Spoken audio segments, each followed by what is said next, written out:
Noong 2023, nagtrabaho ako sa United Arab Emirates bilang maintenance worker sa isang malaking building company. Kagaya ng karamihan sa mga OFW, umalis ako ng Pilipinas para makatulong sa pamilya. Akala ko noon, ang pinakamahirap lang na kalaban doon ay pagod at homesick. Hindi pala. Ako nga pala si Ping. 2 buwan pa lang ako noon sa UAE nang ilipat kami ng accommodation. Sabi ng supervisor namin, mas malapit daw yun sa site, kaya makakatipid sa service. Wala naman kaming choice. Pagdating namin doon, medyo nanlamig agad ang pakiramdam ko. Luma na kasi yung building. Kulay beige yung labas, pero parang kupas na kupas sa init ng desyerto. Yung hallway, mahina ang ilaw. Tapos kakaiba yung amoy sa loob. Halo ng alikabok, lumang kahoy, at parang kulob na tela. Sanayan lang yan, sabi ng kasama kong si June habang binubuhat namin ang mga gamit namin paakyat. Nasa 3rd floor yung room namin. 6 kaming Pinoy sa maliit na kwarto. 3 double deck, 1 maliit na bintana, tapos 1 lumang aircon na maingay pa sa makina ng jeep. Pero dahil sanay naman kami sa siksikan, okay lang. Nung first week, wala namang kakaiba. Trabaho, kain, tapos tulog. Minsan, naglalaro kami ng ML pagkatapos ng shift. Minsan naman, nagiinuman ng patago sa rooftop habang nagkukwentuhan tungkol sa pamilya sa Pilipinas. Pero napansin ko, may isang bagay na ayaw pag-usapan ng mga dating nakatira roon. Yung kabilang kwarto. Isang gabi, habang naghahapunan kami, napansin kong laging nakasara yung pinto ng 306. Madilim din doon kahit bukas ang ilaw sa hallway. Pare, may tao ba dyan? Tanong ko habang kumakain ng sardinas. Biglang natahimik si June. Yung isa naming kasama na si Omar, napatingin agad sa akin. Bakit? Tanong niya. Wala lang. Parang walang lumalabas o pumapasok. Ilang segundong walang sumagot. Hanggang sa bumuntong hininga si June. Dati raw, may taga Pakistan dyan. Bigla na lang umuwi. Bakit? Kulang daw sa tulog. Natawa pa ako nun. Lahat naman tayo kulang sa tulog dito. Pero hindi tumawa si June. Sa halip, yumuko lang siya at pinagpatuloy ang pagkain niya. Doon nagsimula yung pakiramdam kong may mali sa building na yun. Pag madaling araw kasi, minsan, nagigising ako kahit sobrang pagod sa trabaho. Hindi dahil sa init, hindi dahil sa aircon, kundi dahil may naririnig akong tunog sa hallway. Parang mabagal na yabag. Mabagal lang. Parang may naglalakad ng nakapaa sa sahig. Nung una, inisip ko baka isa lang sa mga tenant. Pero gabi-gabi na lang nangyayari. Ang mas nakakatakot, palaging tumitigil yung yabag sa tapat ng pinto namin. Isang madaling araw, bandang 3:00, nagising ako dahil doon. Dilat na dilat ang mata ko habang nakahiga sa taas ng double deck. Tahimik yung buong kwarto. Rinig ko lang yung maingay na aircon at may hinang hilik ng mga kasama ko. Tapos narinig ko ulit. Unti-unting bumabagal hanggang sa tuluyang huminto sa labas ng pinto namin. Napaupo ako. Pakiramdam ko noon, may nakatingin mula sa kabilang side ng pinto kahit wala naman akong nakikita. Ilang segundo akong nakatitig lang doon hanggang sa mahinang katok. Napalunok ako. June. Mahina kong tawag. Walang sumagot. Tinignan ko yung mga kasama ko. Tulog lahat. Tapos biglang may narinig akong mahinang boses mula sa hallway. Hindi ko maintindihan. Pabulong, galit, at sigurado akong Arabic yung salita. Hindi na ako nakatulog matapos kong marinig yung katok sa pinto. Tahimik ang buong kwarto, pero pakiramdam ko, gising lahat ng nerbiyos ko. Nakaupo lang ako sa taas ng double deck habang nakatitig sa pinto. Mas mabagal, parang sinasadya. June, mahina kong tawag ulit. Wala pa ring sumasagot. Nakakabingi yung katahimikan sa room. Yung aircon na kanina maingay, parang biglang humina. Tanging tibok na lang ng puso ko ang naririnig ko. Tapos biglang tumigil yung katok. Kasunod nun, may narinig akong boses. Mahinang bulong. Arabic. Hindi ko maintindihan, pero parang may inuusal na dasal o pangalan. Minsan, mabilis. Minsan, sobrang bagal. Parang may galit sa tono. Pakiramdam ko, nanlamig ang buong katawan ko habang nakatitig. At doon ko napansin, hindi sa labas nang gagaling yung bulong. Parang nasa loob na ng kwarto. Dahan-dahan akong napatingin sa ibaba. Tulog pa rin lahat ng kasama ko.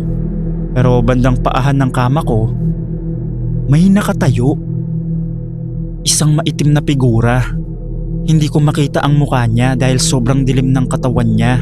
Parang nilalamon niya yung ilaw sa paligid. Pero sigurado akong nakatingin siya diretso sa akin. Nanigas ako. Gusto kong sumigaw pero walang boses na lumalabas. Tapos biglang bumigat yung dibdib ko. Parang may pumipigil sa paghinga ko. Unti-unting umakyat yung figura sa hagdan ng double deck. Bawat apak niya, umaalog yung kama. Doon ko naramdaman na hindi ako nananaginip. Totoo yung bigat, totoo yung tunog. Pagdating niya sa taas, biglang lumubog yung kutsyon sa tabi ko. Parang may humiga. Hindi ko makita ng diretsyo yung mukha niya, pero naaamoy ko yung mabahong amoy na parang lumang tela na basa sa init. Tapos may narinig akong bulong malapit mismo sa tenga ko. Arabic na salita. Napapikit ako sa sobrang takot. Sinubukan kong gumalaw pero hindi ko magawa. Parang may mabigat na bagay na nakadagan sa buong katawan ko. Doon ko naisip na baka mamamatay ako sa kwartong yun. Maya-maya, naramdaman kong unti-unting lumalapit yung mukha ng bagay sa akin. Hanggang sa maramdaman ko yung malamig niyang hininga sa leeg ko. Tapos biglang, ping! Napadilat ako. Si June, yumuyog-yug siya sa paa ko habang takot na takot ang mukha niya. Paglingon ko sa tabi ko, wala na yung nilalang. Pero lubog pa rin yung kutsyon sa tabi ko. Parang may nakaupo pa rin doon. Pare, kanina ka pa namin ginigising, sabi niya. Napatingin ako sa ibang kasama namin. Lahat sila gising na. At lahat sila namumutla.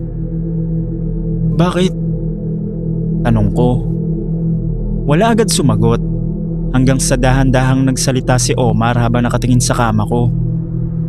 May naririnig kaming nagsasalita sa taas mo. Napalunok ako.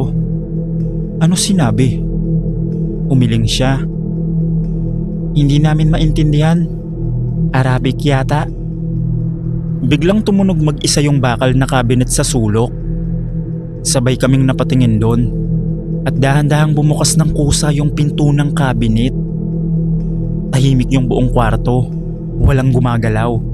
Pero mula sa loob ng cabinet, may narinig kaming mahinang bulong.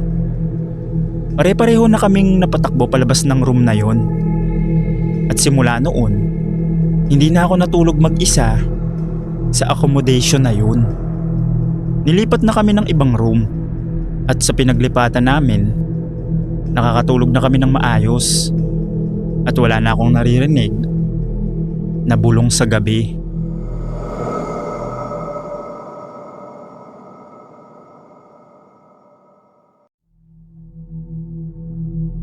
Hindi ko talaga makakalimutan ang gabing yun sa Saudi. Technician ako noon sa isang oil field. na halos disyerto lang ang paligid. Malayo sa city, malayo sa mga bahay, at sobrang tahimik lalo na kapag madaling araw. Kapag night shift ka ron, parang ibang mundo talaga. Ilang poste lang ng ilaw ang nagbibigay liwanag sa malawak na lugar. Tapos puro tunog ng hangin at makina lang ang maririnig mo. 5 kaming Pinoy sa maintenance team noon. Karamihan sa amin, sanay na sa hirap ng trabaho. Pero may isang bagay na hindi namin masyadong pinag-uusapan. Yung mga nakikita raw ng ibang worker sa field. Noong una, hindi ako naniniwala. Kasi sabi-sabi lang naman daw yun. Para panakot. May Pakistani worker pa nga na minsan nagsabi sa amin habang break time. Tatagalugin ko na lang po para mas maintindihan ng lahat. Pag may nakita kayong nakatayo sa malayo, huwag niyong titignan ng matagal. Ano ba yun? Multo? Biro ko pa? Hindi lahat ng nasa desyerto tao. Dagdag niya pa. Pagkatapos nun, tumahimik siya at naglakad palayo. Medyo kinabahan ako, pero binaliwala ko rin agad. Sanay naman ako sa mga horror stories. Lumaki ako sa Maynila na mahilig makinig ng mga nakakatakot na kwento, kaya iniisip ko noon na baka pinaprank lang kami ng mga banyaga. Pero nagbago lahat noong isang gabi ng duty ko. Bandang 2:40 AM yata yun. Ako lang mag-isa sa Sector 12 para mag-check ng pressure valve. Medyo malayo yun sa main control room, kaya kailangan mo pang sumakay ng service pick-up bago makarating. Pagdating ko ron, sobrang tahimik, as in walang tao. Ang tanging ilaw lang ay galing sa matataas na poste na parang malalaking buwan sa gitna ng disyerto. Sa pagitan ng bawat ilaw, sobrang dilim na halos wala kang makita. Habang chinecheck ko yung valve readings, may napansin akong parang may nakatayo sa malayo. Una, inisip ko normal lang. Baka guard o baka isa sa mga technician. Nasa pagitan siya ng 2 poste ng ilaw, kaya hindi ko masyadong makita yung mukha niya. Pero napansin kong sobrang itim ng itsura niya. Hindi dahil sa dilim, kundi parang mismong katawan niya, puro anino. Nakatayo lang siya, hindi gumagalaw. May 10 segundo ko rin siyang tinitigan habang hinihintay kong kumaway o lumapit. Pero wala. Bigla akong kinabahan. Kinuha ko yung radyo ko. Sector 12 to control. May tao ba rito sa East Line? Tahimik. Static lang. Control copy. Walang sumagot. Pagtingin ko ulit sa malayo, mas malapit na siya. Nanlamig agad ang batok ko. Hindi ko man lang nakita kung paano siya gumalaw. Parang 1 segundo, nasa dulo siya ng ilaw. Tapos maya-maya, ilang metro na lang ang pagitan namin. Doon ko napansin, nakakaiba ang lakad niya. Sobrang bilis, pero hindi normal. Parang dumudulas lang siya sa lupa. At sa bawat pagdaan niya sa ilalim ng ilaw, parang lalong umiitim ang paligid niya. Napaatras ako. "Uy!" Sigaw ko. Walang sagot. Huminto siya sa pagitan ng 2 poste. Tapos dahan-dahan niyang inangat ang ulo niya papunta sa direksyon ko. Hindi ko makita ang muka. At doon ko narinig sa radyo ko ang mahinang putol-putol na boses. "Don't look at it." Kasabay nun, biglang tumakbo yung sobrang itim na figura papunta sa susunod na ilaw. At sa sobrang bilis niya, parang imposible ng tao yun. Pagkatapos kong makita yung itim na figura na biglang kumaripas sa pagitan ng mga ilaw, nanigas ang buong katawan ko. Hindi normal yung bilis niya. Kahit gaano kakabilis tumakbo, imposible yung ganun. Isang kisap mata lang, nasa kabilang poste na agad siya ng ilaw. At ang mas nakakatakot, tahimik siya. Walang tunog ng yabag, Walang tunog ng paghinga, parang anino lang na gumagalaw sa disyerto. Bigla akong natauhan nang mag-static ulit yung radyo ko. Sector 12. Respond. Boses na yata ng control room yun, pero putol-putol. May tao rito. May tao sa East Line. Tapos tahimik ulit. May mahinang boses akong narinig. Hindi English, hindi Arabic. Hindi ko maintindihan. Parang bumubulong malapit mismo sa tenga ko. Lumingon ako sa likod, pero walang tao. Doon ko napansin na sobrang tahimik ng paligid. Pati hangin, parang tumigil. Pagharap ko ulit sa direksyon ng figura, wala na siya. Tuluyan na siyang nawala sa pagitan ng mga ilaw. Pero mas lalo akong kinabahan. Kasi mas okay nang makikita mo kaysa hindi mo alam kung nasan. Mabilis kong kinuha yung toolbox ko at naglakad pabalik sa pick-up. Halos hindi na ako lumilingon habang pilit kong kinakalma ang sarili ko. Pagod lang ako. Puyat din. Paulit-ulit kong sabi sa sarili ko. Pero pagdating ko sa sasakyan, napatigil ako. Bukas na yung driver side door. Sigurado akong sinara ko yun. Dahan-dahan akong lumapit habang kabado. Tapos doon ko nakita, may bakas ng maitim na parang langis sa gilid ng pinto. Parang may humawak at may handprint pa sa salamin. Hindi normal na handprint. Sobrang haba ng mga daliri. Para bang hindi tao. Biglang nagloko mag-isa ang headlight ng pickup. Nagpatay bukas. Kasabay nun, may mabilis na dumaan sa peripheral vision ko. Paglingon ko, nandun na siya. Mga 10 metro na lang ang layo. Mas malinaw ko na siyang nakikita sa ilalim ng ilaw. Sobrang tangkad niya. Halos abot na yung gitna ng poste. At hindi ko talaga makita ang mukha niya dahil parang puro kadiliman lang ang ulo niya. Walang mata. Puro itim lang. Pero ang pinakang hindi ko makakalimutan, hindi normal na baluktot ang katawan niya. Parang bali-bali ang mga buto habang nakatayo. Tapos dahan-dahan siyang kumilos papalapit. Doon na ako tuluyang nataranta. Pumasok agad ako sa pick-up at in-start ang makina pero ayaw umandar. Ano ba yan? Bakit ganyan? Ngayon pa nagloko. Paulit-ulit kong iniikot ang susi habang papalapit yung figura. At habang nasa ilalim siya ng ilaw, parang nangingitim lalo ang paligid. Biglang bumukas ang radyo ng sasakyan ko ng kusa. May sumigaw sa Arabic, galit na galit. Kasabay nun, biglang nag-start ang makina. Hindi na ako nagdalawang isip. Tinodo ko agad ang takbo ng pick-up paalis sa Sector 12. Habang nagmamaneho ako, napasilip ako sa side mirror at halos mawalan ako ng kontrol. Kasi kahit mabilis na ang takbo ko, nandun pa rin siya, kasabay ng sasakyan. Hindi tumatakbo, hindi gumagalaw ang paa. Lumulutang lang siya sa kalsada habang nakaharap sa akin. Doon na ako napasigaw.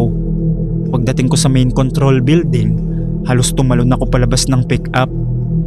Nilapitan agad ako ng supervisor naming Egyptian dahil namumutla na raw ako. Tinanong niya ako kung ano nangyari. Hindi ako nakasagot. Nanginginig ako noon. Pagkatapos ng ilang minuto, ikwento ko ang nangyari. Biglang tumahimik yung matandang worker sa loob. Nagkatinginan sila. Tapos may isa sa kanila na mahina lang na nagsabing, akala ko tumigil na ulit siya. Hindi ko maintindihan ang sinabi niya. Pero kinabukasan, may nakausap akong matandang driver na mahigit 10 taon na sa oil field. Sabi niya, marami na raw nakakita ron, lalo na sa Sector 12. May ilang workers daw noon na basta na lang nawawala sa gitna ng desyerto. At bago mangyari yon, may nakikita muna silang sobrang itim na tao sa pagitan ng mga ilaw. Pagkatapos nun, tumanggi na akong mag-night shift mag-isa. At hanggang ngayon, hindi ko pa rin makalimutan Yung huling nakita ko bago ako umalis ng Saudi. Habang paalis ang eroplano namin, may isang maitim na figura akong nakita mula sa bintana. Nakatayo lang sa gitna ng mga buhangin. At kahit napakalayo, pakiramdam ko, nakatingin pa rin siya sa akin.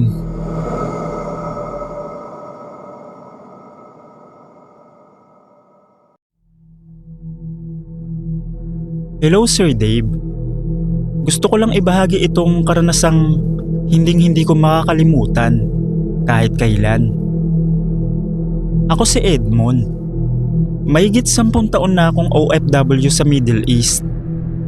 Sanay na ako sa hirap ng trabaho doon. Mainit, overtime, kulang sa tulog, at minsan, halos wala ka ng oras para sa sarili mo. Maintenance supervisor ako sa isang industrial area sa labas ng city. Madalas tahimik ang lugar, lalo na paggabi. Puro warehouse, bakanteng lote, at mahabang kalsadang halos walang dumadaan. Hindi naman ako matatakotin. Sa tagal ko ron, kung ano-anong kwento na ang narinig ko mula sa ibang Pinoy. May nakakakita raw ng figura sa desyerto. May naririnig na yabag sa accommodation kahit walang tao. Pero lagi kong iniisip, nagawa-gawa lang yun ng pagod at homesick. Hanggang sa nangyari sa akin. Gabing-gabi na nun, dahil nag-OT ako. May mga bandang 12:00 na siguro. Karamihan sa mga kasama ko, nakauwi na. Pero ako, naiwan dahil may naayos pang makina sa warehouse. Paglabas ko ng building, ramdam ko agad yung kakaibang katahimikan. Yung klase ng tahimik na parang walang tao sa buong lugar. Mahina ang ilaw ng mga poste. Yung iba pa nga, nagpi-flicker. Ang hangin ay malamig, pero tuyong-tuyo. Dala ng amoy ng alikabok at bakal. Medyo malayo pa yung parking lot. Kaya kailangan ko pang maglakad sa isang iskinitang dumadaan sa pagitan ng dalawang warehouse. Habang naglalakad ako, busy ako sa cellphone ko. Nagbabasa ako ng message ng asawa ko sa messenger tungkol sa anak namin sa Pilipinas. Hanggang sa may napansin ako sa dulo ng kanto. May taong nakatayo. Hindi gumagalaw. Nasa ilalim ng poste kaya medyo kita yung buong katawan niya. Pero madilim pa rin yung bandang taas. Una kong inisip, tambay lang o baka ibang worker na nagpapahangin bago umuwi. Hindi ko napansin agad, pero habang papalapit ako, may kakaiba. Hindi siya gumagalaw kahit konti. Walang kilos. Hindi rin lumilingon. Parang statwa. Doon ako medyo kinabahan. Humina bigla yung hangin sa paligid. Kahit yung tunog ng malalayong makina, parang nawala. Huminto ako saglit. Mga ilang metro na lang ang pagitan namin. Doon ko napansin, parang mali yung itsura ng balikat niya. Parang walang ulo. Nagtaka ako. Teka nga. Sinubukan kong tumingin ng mas maayos habang naglalakad pa rin ako ng dahan-dahan. At doon ko nakita, walang ulo yung tao. Hindi natatakpan, hindi nakayuko. Wala talaga. Diretso lang yung liig, pataas. Tapos putol na. Nanlamig yung buong katawan ko. Biglang nanginig yung kamay ko habang hawak ang cellphone. Napaatras ako ng isang hakbang. At sa mismong sandaling yun, kumilos siya. Dahan-dahang umikot yung katawan niya, papunta sa akin. Tapos isang mahabang tunog na parang hingal ang narinig ko mula sa direksyon niya. Doon ako napatakbo. Hindi ko na inisip kung ano yun. Ang alam ko lang, habang tumatakbo ako papunta sa parking lot, may narinig akong yabag sa likod ko. Palapit ng palapit. Hindi ko na nilingon kung ano ang humahabol sa akin. Ang alam ko lang, palakas ng palakas yung yabag sa likod ko. Mabigat at sobrang bilis. Parang may malaking tao na tumatakbo sa sementadong daan. Hingal na ako habang tumatakbo sa pagitan ng mga warehouse. Yung ID lace ko, humahampas sa dibdib ko. Halos mabitawan ko na rin yung cellphone ko sa sobrang kaba. Habang tumatakbo ako, napansin kong hindi nawawala yung tunog sa likod ko kahit binibilisan ko, kahit halos madulas na ako. Kasunod ko pa rin siya. Biglang nagpatay-sindi yung ilaw sa dinadaanan ko. Isang poste, 2 hanggang 3. Sa bawat patay-sindi ng ilaw, parang mas lumalapit yung yabag. Hanggang sa hindi ko na napigilan. Napalingon ako at doon ko nakita ng malinaw. Nasa likod ko na lang siya, mga 5 metro. Yung katawan niya, sobrang tangkad at payat. Yung uniform niya, parang luma at punit-punit na. Pero wala talagang ulo. At habang tumatakbo siya, yung liig niyang putol, parang nangingitim na usok. Mas lalo akong nataranta. Binilisan ko palalo ang takbo ko kahit masakit na ang dibdib ko. Naririnig ko yung tunog ng pagragasa ng paa sa simento. Parang hindi tao yung bigat ng bawat hakbang. Malapit na yung parking lot. Kita ko na yung kotse ko sa dulo. Doon ako nagkaroon ng konting pag-asa. Pero biglang may narinig akong kakaiba. Parang hingal, malapit sa tenga ko. Nanlaki ang mata ko. Pagtingin ko sa gilid, halos katabi ko na siya habang tumatakbo. Sobrang haba ng mga braso niya. Halos sumasayad sa lupa habang humahabol. Gumagalaw yung mga daliri niya na parang pilit akong aabutin. Doon ako halos mawalan ng ulirat. Tinakbo ko ng buong lakas yung kotse ko. Nanginginig yung kamay ko habang kinakapa yung susi sa bulsa. Sa likod ko, palapit ng palapit yung yabag. Pagkapindot ko ng unlock, agad akong sumakay at isinara yung pinto. Sakto lang. Tapos, may malakas na kalampag sa bintana ng driver's side. Napatingin ako. Siya, nakatayo sa tabi ng kotse. Mas malinaw ko nang nakita ang liig niyang putol. Parang sunog at nangingitim yung laman. Nanginginig akong nag-start ng makina. Ayaw pa umandar agad. Please umandar ka. Tapos isa pang malakas na hampas sa salamin. Doon lang umandar yung kotse. Hindi na ako lumingon. Diretso akong umalis ng parking lot ng sobrang bilis. Wala na akong pakiramdam kahit lumampas ako sa speed limit. Pagdating ko sa accommodation, hindi muna ako bumaba ng sasakyan. Nanatili lang ako nakaupo habang hinihingal. Pinagpapawisan ako kahit malamig yung aircon. Hindi ako nakatulog ng maayos nung gabing yun. Kinabukasan, nagdahilan muna akong masama ang pakiramdam ko para hindi pumasok. Pero kailangan ko ring bumalik sa trabaho matapos ang ilang araw. At sa totoo lang, takot na takot akong dumaan ulit dun sa kanto. Pero nung bumalik ako, normal lahat. Walang nakatayo, walang kakaibang pakiramdam. Tahimik ulit yung lugar, gaya ng dati. Hanggang ngayon, hindi ko alam kung ano yung nakita ko nung gabing yun. Pero simula noon, hindi na ako nag-OT mag-isa. At tuwing napapadaan ako sa kantong yon, naaalala ko pa rin yung nakita kong nilalang na walang ulo.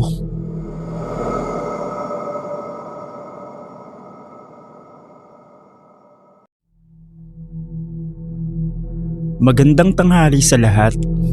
Ako nga pala si Rodney, isang Pinoy truck driver sa Qatar. Ilang taon na rin akong bumabiyahe sa mga malalayong ruta ng desyerto. Maghahatid ng mga supply mula Doha papunta sa mga oil camp na halos walang kabuhay-buhay sa paligid. Sanay na ako sa katahimikan ng desyerto. Yung tunog lang ng makina at hangin ang kasama mo. Minsan, parang nakakausap mo na rin yung sarili mo dahil sobrang tahimik. Pero may isang biyahe ako na hindi ko makakalimutan. Bandang 2:00 ng madaling araw nun, galing ako sa isang drop-off point at papunta sa main road papunta sa gas station. Malawak ang daan, walang ibang sasakyan, puro buhangin at dilim lang. Yung ilaw ng truck ko lang ang gumuguhit sa kadiliman. Tahimik ang lahat. Hanggang sa may napansin ako sa side mirror. Isang anino. Una, akala ko baka ilusyon lang dahil sa pagod. Pero habang tumatakbo ang truck, Napapansin ko, parang may tumatakbong kasabay ko sa gilid ng daan. Hindi siya tao. Masyadong mahaba ang galaw ng mga braso niya. Parang humahampas sa hangin kahit wala namang laman. Ang katawan niya, sobrang nipis. Pero ang pinaka nakakakilabot, wala siyang ulo. Napaapak ako sa preno ng konti, pero hindi ako huminto. Pinilit kong tignan ulit sa side mirror. Nandun pa rin siya. Kasabay ko, tumatakbo, parang hindi napapagod. Sinubukan kong bilisan ng takbo ng truck ko. Pero kahit anong gawin ko, nakasabay siya at mas lumalala pa. Habang tumatagal, parang papalapit siya. Hindi siya sumasabay lang. Parang sinusundan niya ako. Napahawak ako sa manibela ng mahigpit. Bismillah. Bulong ko, kahit hindi ako ganon ka-religious. Biglang nag-flicker yung ilaw ng truck ko.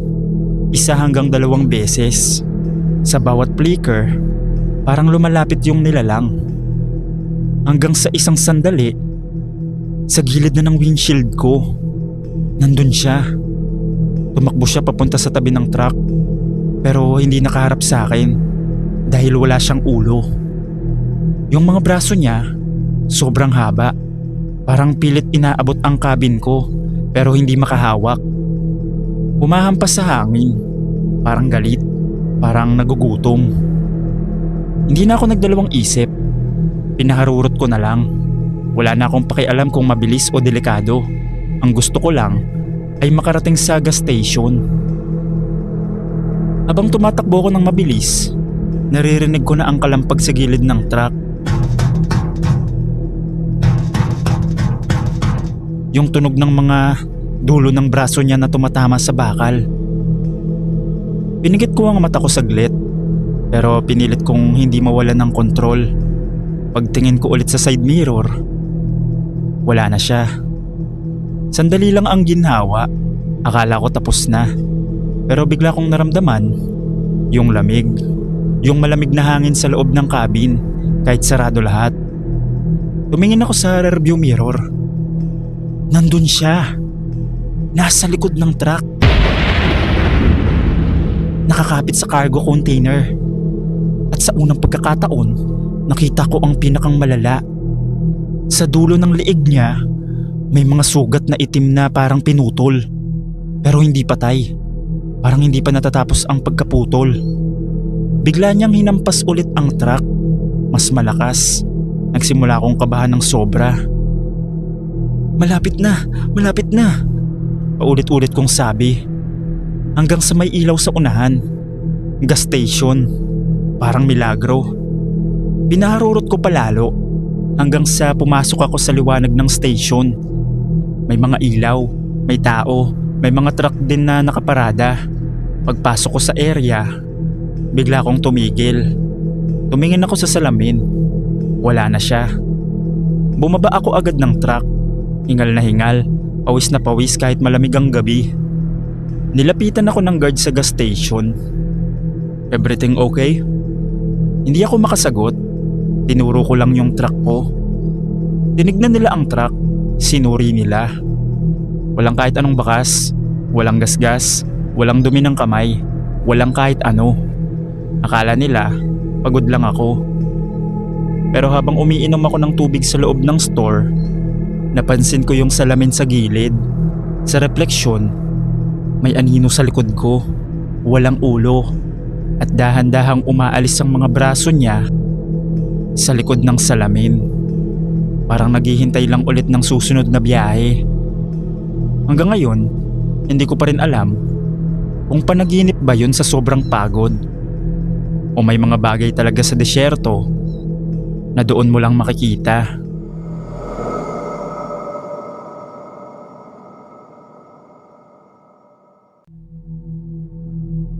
Gusto ko lang sabihin na lahat tayo ay maniwala sa mga kasabihan at mga pamahiin. Dahil dati, ako mismo ang hindi naniniwala doon. Ang ikukwento ko, ang nagpabago sa akin. Tawagin nyo na lang po akong Jomjom. 16 na taong gulang ako noon at nakatira kami sa isang maliit na compound. Hindi ko nasasabihin kung saan. Tahimik ang lugar namin. Magkakadikit ang mga bahay, magkakakilala ang mga tao, at kapag may okasyon, parang iisang pamilya lang ang lahat. Pero iba ang Semana Santa, lalo na tuwing Biyernes Santo. Simula pagkabata, paulit-ulit na sinasabi ng lola ko sa akin, "Jom, wag kang lalabas ng 3:00 ng hapon, kahit anong mangyari." Hindi niya ipinaliwanag kung bakit, basta ang sabi niya, yun daw ang oras na kamatayan ni Jesus. At sa oras na yon, hindi lang daw tao ang gising. Siyempre, bata pa ako noon. Hanggang sa tumanda ako, naging biro na lang sa akin yun. Lola naman 2015 na. Wala na yung mga ganyan. Lagi kong sagot. Ngumiti lang siya, pero yung ngiti niya, hindi ko maintindihan. Parang may alam siya na hindi niya sinasabi. Dumating ang Biyernes Santo ng taong yun. Tahimik ang buong compound. Walang batang naglalaro. Yung init ng hapon, kakaiba. Hindi lang basta mainit, kundi mabigat sa pakiramdam. Parang may nakadagan sa hangin. 2:30 pa lang, pinapapasok na ako ni Lola sa bahay. "Dito ka lang. Matulog ka kung gusto mo. Basta wag kang lalabas." "Opo," sagot ko pero halatang wala sa loob. Habang tumatagal, lalo kong nababagot. Walang signal, walang TV, walang kahit anong pwedeng gawin. Nakaiga lang ako sa banig, nakatitig sa kisame. Hanggang sa nakatulog ako. Hindi ko alam kung gaano katagal, pero nagising ako bigla. Parang may kung anong kakaiba. Sobrang tahimik. Walang tunog ng tao, walang hangin, walang kahit ano. Pagtingin ko sa orasan sa dingding, 3:07 PM. Napangisi ako. Wala namang mangyayari eh. Dahan-dahan akong bumangon. Tumingin ako sa pintuan. Naalala ko yung bili ni Lola. Pero ewan ko ba, parang may humila sa akin palabas. Curiosity. Yun ang nanaig. Dahan-dahan kong binuksan ang pinto. Sumilip ako sa labas. Tahimik ang compound. Sobrang tahimik. Yung tipong parang iniwanan ng lahat. Walang tao. Yung mga bahay na dating bukas ang pinto, ngayon sarado lahat. Parang walang nakatira. Lumabas ako. Ramdam ko agad yung kakaibang lamig. Kahit tirik ang araw, hindi normal. Habang naglalakad ako sa gitna ng compound, napansin ko, parang may naririnig ako. Mahina, galing sa dulo ng kalsada. Parang sabay-sabay na yabag. At may kasamang mahinang kalansing, parang kadena. Pinakinggan ko, mas lumakas, mas naging malinaw. Hanggang sa may nakita kong anino sa kanto. 1, 2, marami. Parang may paparating na grupo. May prosesyon? Bulong ko. Pero wala namang anunsyo. At higit sa lahat, walang dapat tao sa oras na to. Dahan-dahan akong lumapit ng konti para silipin. At doon ko sila nakita. Isang hanay ng mga taong naglalakad. Mabagal, sabay-sabay, lahat nakaitim. Hindi ko makita ang mukha nila. Yung iba, may dalang kandila. Pero hindi ko makita ang apoy. Bakit parang hindi ko na natapos? Kasi habang tinitignan ko sila, may napansin ako. Nanlaki ang mata ko. Kasi yung mga taong nasa prosesyon, wala silang mga paa. Hindi sila naglalakad. Parang lumulutang. At doon nagsimulang bumilis ang tibok ng puso ko. Gusto kong umatras. Gusto kong tumakbo. Pero parang hindi gumagalaw ang katawan ko. Nakatayo lang ako habang papalapit sila ng papalapit. At sa bawat galaw nila, lalo kong nararamdaman na hindi sila tao. At hindi ako dapat nandito. Biglang sabay-sabay silang huminto sa mismong tapat ko hanggang sa isa-isa, unti-unti, sabay-sabay silang lumingon sa akin. Yung mga mukha nila, hindi ko pa rin makita ng maayos. Parang nilamon ng anino, pero ramdam ko, nakatingin sila. Hindi yung simpleng tingin lang, kundi yung parang may nakikita sila sa akin na hindi ko alam. Hindi ako makagalaw, parang may nakapako sa paa ko. Yung tibok ng puso ko, parang sasabog na sa dibdib ko. Tama na. Pero biglang may isang tunog, parang may gumalaw sa kanila. Isa sa unahan ng prosesyon. Tapos lumutang ito papalapit. At doon ko lalo nakita, wala talaga siyang paa. Putol, hanggang tuhod lang. At yung ilalim, parang usok. Parang anino na gumagalaw. Napaatras ako. Hanggang sa napaupo ako sa lupa. Hindi ko na kinaya. Lola! Pero huli na, kasi sunod-sunod na silang gumagalaw. Hindi na sila nakahanay. Hindi na parang prosesyon. Parang dumadami sila at sabay-sabay silang lumalapit sa akin. Yung iba, nakatagilid ang ulo. Yung iba, parang may pasan na hindi ko makita. At habang papalapit sila, naririnig ko ulit yung kalansing. Mas malakas, kasabay ng mahinang bulong. Hindi ko maintindihan ang salita, pero parang paulit-ulit. Parang may hinihingi. Opo, pasensya na. Umatras ako gamit ang mga kamay ko. Nakaupo pa rin sa lupa. Pero habang umaatras ako, lalo silang bumibilis. Hanggang sa halos abot na nila ako. May isa sa pinakaharap, unti-unting yumuko. Parang sumisilip sa mukha ko. At doon ko nakita kahit saglit lang, yung mukha niya. Hindi malinaw pero sapat para maramdaman ko, hindi yun mukha ng tao. Bigla ko napasigaw. Doon lang parang bumalik ang kontrol ko sa katawan ko. Pinilit kong tumayo. Nadapa pa ako sa unang subok. Pero tumayo ako ulit at tumakbo. Hindi ako lumingon. Hindi ko sinubukan tignan kung nasa na sila. Basta tumakbo lang ako ng tumakbo pabalik ng bahay. Ramdam ko pa rin sila. Yung malamig na hangin sa likod ko, parang humahabol. Yung mga bulong, parang nasa tenga ko na.